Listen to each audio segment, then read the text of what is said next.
এই যে দেখুন, এটি হচ্ছে ঢাকা আরিচা মহাসড়ক। এই সড়কটি অত্যন্ত ব্যস্ততম একটি সড়ক। এখানে সব সময় বাস চলাচল করে। এই সড়কটির ঠিক পাশেই সরকারি যে খাল, এই খালের উপরের অংশ এইটি। এখানে পানি চলাচলের জন্য এই অংশটি কেটে দেওয়া হয়েছে, যাতে সবসময় পানি চলাচল করতে পারে। আসলে এই অংশটিতে বছরে মাত্র 2 মাস বা 3 মাস পানি থাকে, বাকি সময়টা শুকনোই থাকে। তো এইখানটাতে একটি কাঠের পুল নির্মাণ করা হবে, কাঠের পুলের পরিকল্পনা রয়েছে। আর আমার এই পুরো জায়গাটি জিআই তারের বেড়া দিয়ে আটকানো, আপনারা দেখতে পাচ্ছেন।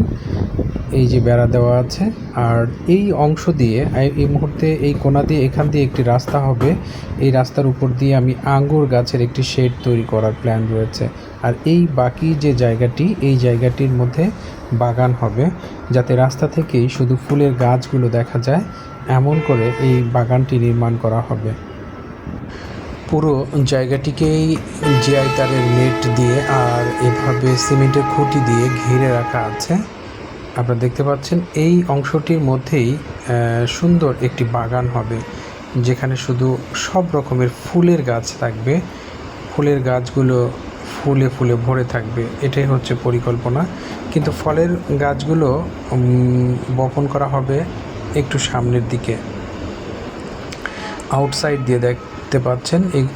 এভাবেই কাঠের গাছগুলো দেওয়া হয়েছে এবং এরপর 5-7 ফিটের একটি রাস্তা করার পর এরপর এই আম গাছগুলো বপন করা হয়েছে। পুরো জায়গাটি এভাবেই